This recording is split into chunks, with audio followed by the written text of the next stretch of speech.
The Void Crusher hung in the orbital scrapyard like a corpse among corpses, once the pride of the Zephian Dominion's fleet. The massive dreadnought had been gutted after the Treaty of Andara, its weapon system stripped, its quantum cores deactivated, its hull breached in 17 places by controlled detonations. The Galactic Council had deemed it too dangerous to exist, even as scrap metal. They hadn't counted on humans buying it for salvage. Lisa Chen stood in the cargo bay of the derelict vessel, her breath fogging in the frigid air. Her datapad flickered with structural diagrams that made no sense. The ship's architecture was built on principles that predated human spaceflight by millennia. Beside her, James Morrison ran a scanner across a wall of alien alloy, his brow furrowed in concentration. "Tell me again why Earth Command authorized this purchase?" Lisa asked, watching her words crystallize in the cold. James grinned without looking up. "Because nobody else wanted a 4-kilometer warship that's been declared irreparably defunct by 7 different species. We got it for the price of a medium cargo hauler. It's a floating tomb, James. It's an opportunity." He tapped his scanner. "Look at this. The Zephians use quantum-locked architecture. Every system is hardwired into every other system. They thought disabling the cores would brick the whole ship." His grin widened. "But humans don't think in quantum-locked paradigms." Lisa had worked with James long enough to recognize that look. It was the same expression he'd worn when he'd figured out how to reverse-engineer Kelvin shield technology, using earth magnets and copper wire. "You found something." "I found everything." James pulled up a holographic schematic. The Zephians built redundancy into redundancy. When they stripped the weapon systems, they left the power conduits. When they pulled the quantum cores, they left the containment fields. When they breached the hull, he zoomed in on a network of glowing lines. They exposed the zero-point energy collectors that were embedded in the armor itself. Lisa stared at the schematic.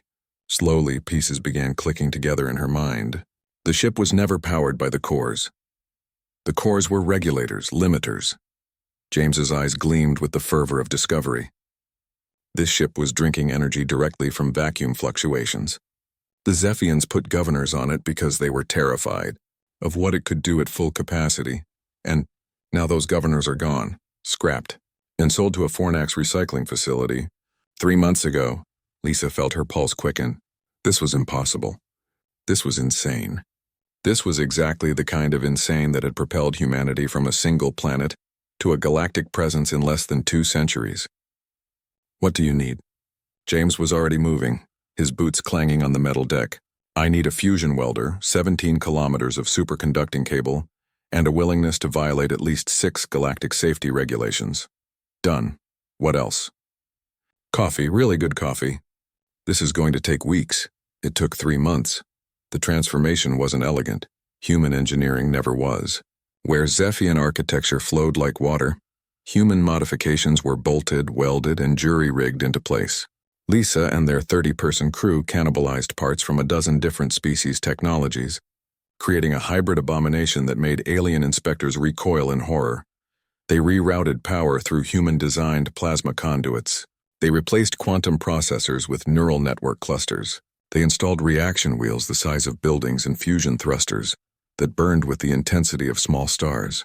Most importantly, James cracked the zero-point collectors wide open and let them drink. The ship drank deep. When the Void Crusher's systems came online, every sensor array within 10 light-years registered the energy spike. The vessel hummed with barely contained power, its hull plates vibrating at frequencies that made nearby ships' crews nauseous.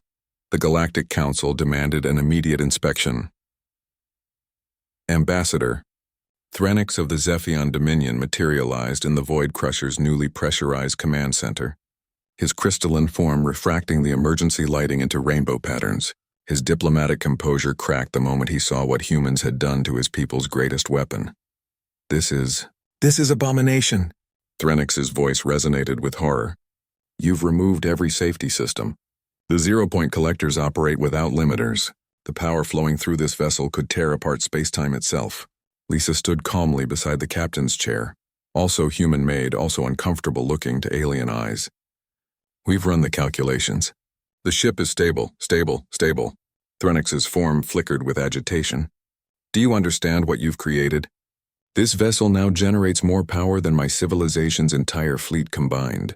The weapon systems you've installed, kinetic accelerators with no theoretical upper limit, plasma projectors that could boil atmospheres, electromagnetic field generators that could crush battle stations. This single ship could challenge the entire galactic armada. James looked up from his engineering console, still nursing his coffee. Could challenge? Ambassador, with respect, this ship could defeat the entire galactic armada. We've run those simulations too. The command center fell silent. Even the human crew members looked uneasy. Threnix's crystalline body seemed to contract. Then we are doomed.